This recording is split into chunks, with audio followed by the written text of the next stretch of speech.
Finally dragon ball का 20वां और आखिरी एपिसोड आ चुका है और ये सच में बहुत ज्यादा जबरदस्त था। एपिसोड की शुरुआत में ही हमें दिखाया जाता है सुपर सीएन 4 को, जो कि अपनी अडल्ट बॉडी में था और वहीं पिगलो पीछे छुप के सही मौके का इंतजार कर रहा था। उसे किसी भी तरह गोमा के सर पे 3 बार हिट करना था जिससे थर्ड वाला बाहर निकल जाए। गोकू वो नई पावर अपने अंदर महसूस कर सकता था और वो तैयार था गोमा से लड़ने के लिए, और वो वैसा ही करता है। वो अपनी पूरी ताकत से ही गोमा पे हमला करता है और वो बहुत ज्यादा तेज था और ताकतवर भी, क्योंकि उसका पंच तो गोमा भी हैंडल नहीं कर पाया और वो पंच इतना खतरनाक था कि उसने लगभग स्टेडियम के 2 हिस्से कर दिए थे। पर किसी तरह गोमा अपनी पावर से गोकू को पुश कर देता है और फिर शुरू होता है दोनों के बीच में हैंड टू हैंड कॉम्बैट। शुरू में तो ऐसा लगता है कि दोनों के बीच में बराबरी की बैटल हो रही है। गोमा उस पे पंचेस करता है और की ब्लास्ट भी, पर मानो अब तो गोकू सीरियसली लड़ ही नहीं रहा, क्योंकि फिर से गोकू उस पे भारी पड़ने लग जाता है। मानो उससे पहले वो अपनी पूरी पावर यूज कर ही नहीं रहा था, पर गोमा भी हार मानने वाले में से नहीं था। वो भी बिना रुके गोकू के सारे पंचेस का जवाब देता है, पर फर्क बस इतना था कि गोकू गोमा के पंचेस का जवाब दुगनी तेजी और पावर के साथ दे रहा था, मानो वो किसी 5 साल के बच्चे के साथ बस खेल रहा है।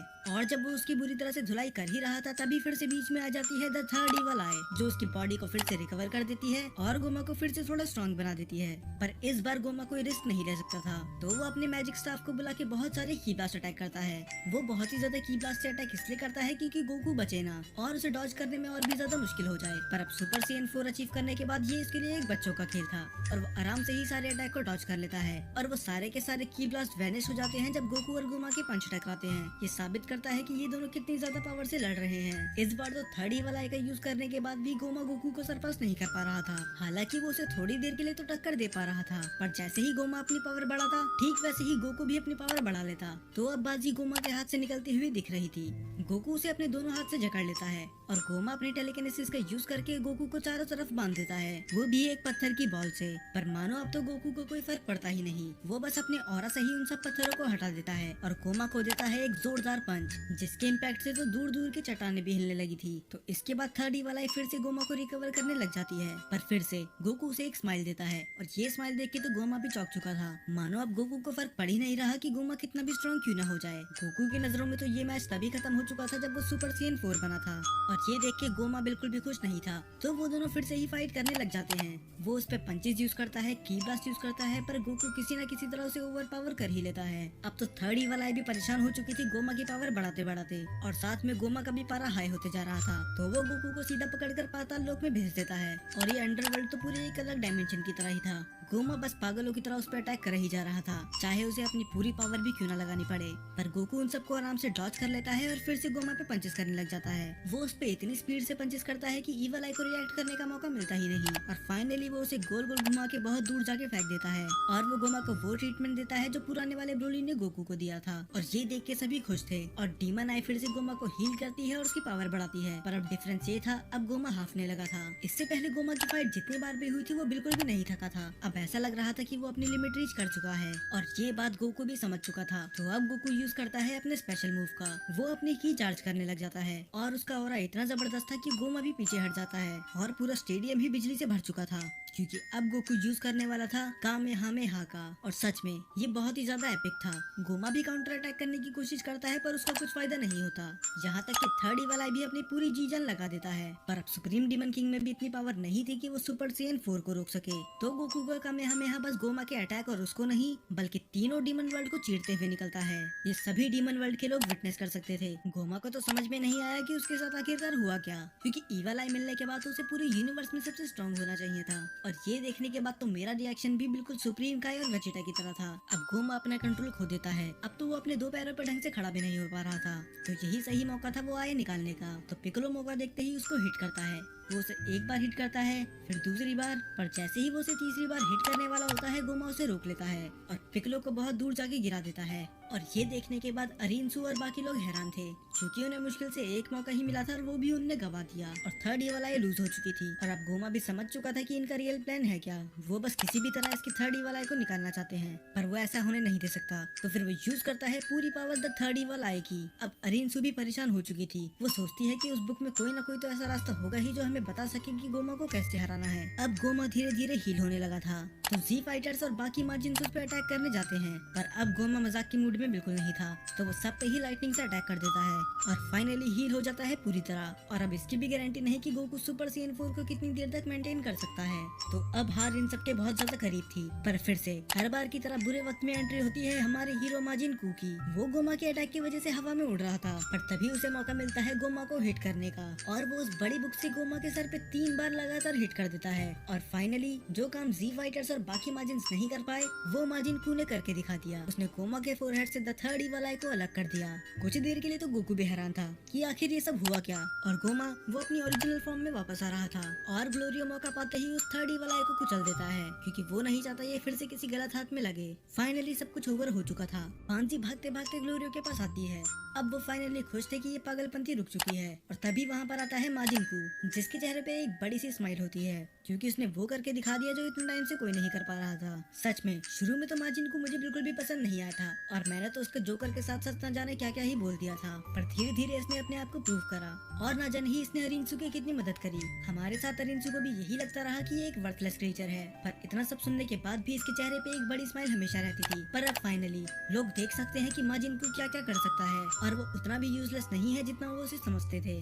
बुल्मा, सुप्रीम काय, पांजी और बाकी सभी उसका सपोर्ट करने लग जाते हैं। माजिन कू बहुत ज्यादा खुश था, पर अभी भी उसे बस 1% की तारीफ सुननी थी।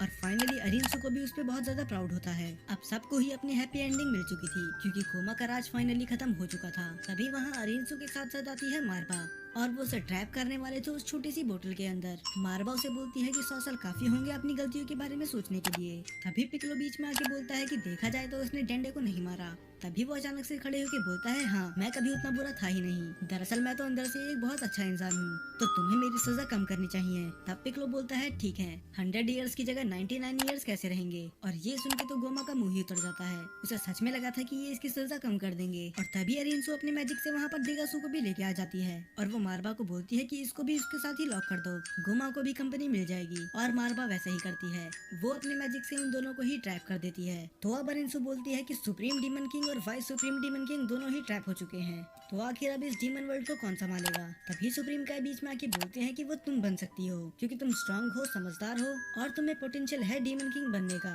और वैसे भी ये तो तुम्हारा सपना ही था। वो बोलती है कि मैंने सोचा नहीं था कि मैं ये तुम्हारे मुँह से सुनूंगी, और वैसे भी ये मत सोचना कि मेरा प्लान चेंज हो जाएगा। मैं अभी भी आउटसाइड वर्ल्ड में कब्जा करना चाहती हूँ, पर फिर भी मैं डीमन किंग की पोजीशन नहीं ले सकती, क्योंकि अगर मैं डीमन किंग बन भी गई तो कोई दूसरा आके मुझे हरा के खुद डीमन किंग बन जाएगा। तो पुरुंगा से बिना पावर लिए सुप्रीम डीमन किंग बनना एक बेवकूफी भरा आइडिया होगा।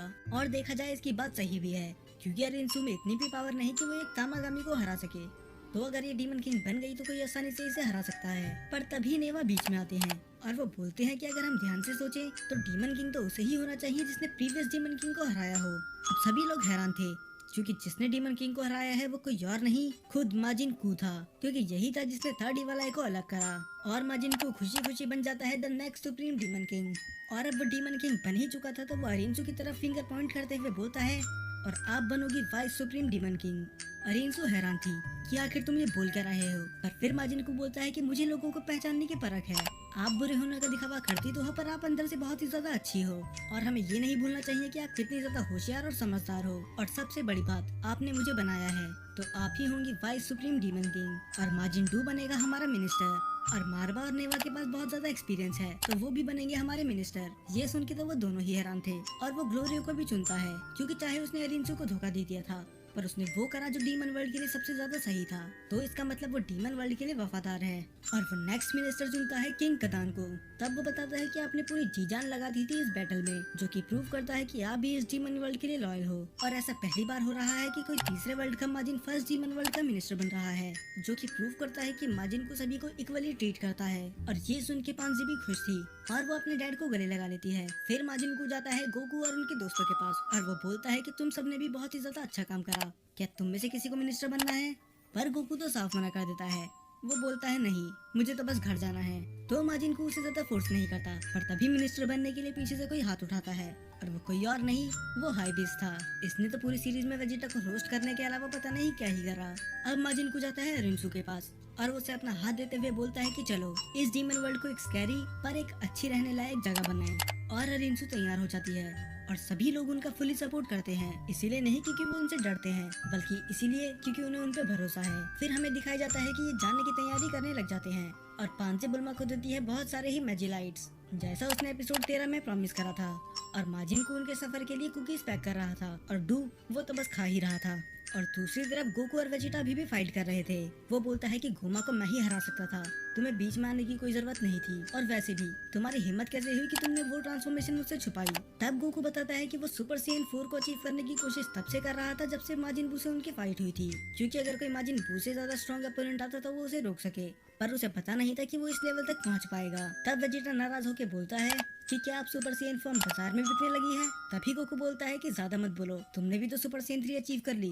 तब वेजिटा बोलता है कि अपना मुंह बंद रखो, वो कोई सुपर सेन फॉर्म नहीं है, वो है अल्ट्रा वेजिटा 1। गोकू बोलता है अल्ट्रा वेजिटा 1, ये क्या ही बकवास कर रहे हो, और ये बोल के वो वहाँ से उड़ के चले जाता है। और दूसरी तरफ नेवा ऑफर करते हैं डेंडे को वहीं पर रुकने के लिए, पर वो साफ मना कर देता है। पर डेंडे बोलता है कि आप चिंता मत कीजिए, नेमिकिन्स ने अपना प्लेनेट खो दिया है, तो मैं उन्हें डीमन वर्ल्ड के बारे में जरूर बताऊंगा और वो खुशी खुशी यहाँ पर आ जाएंगे। फिर नेवा बोलता है कि मुझे इंतजार रहेगा, बेचारा 1000 सालों से नेमिकिन्स का वेट कर रहा है। अब किंग कदान गोकू को थैंक्स बोलते हैं। अब तीनों डीमन वर्ल्ड में पहले की तरह कोई डिफरेंस नहीं था, कोई भी कहीं आ जा सकता है और किसी में भी कोई भेदभाव नहीं होगा, क्योंकि अब डीमन वर्ल्ड एक सही हाथों में है। और ये सब हुआ है तुम्हारी वजह से। और वो सब वहाँ से चले जाते हैं कि अगर यहाँ पर हालात बिगड़ गए तो हम तुम्हें फिर से बुलाएंगे। और गोकू बोलता है बिल्कुल, हम तुम्हारी मदद करने जरूर आएंगे। और अर्थ पे भी सब कुछ फिक्स हो चुका था, सभी अपने रियल एज में वापस आ चुके थे। अब इतनी मेहनत करने के बाद फाइनली सब कुछ सही हो चुका था।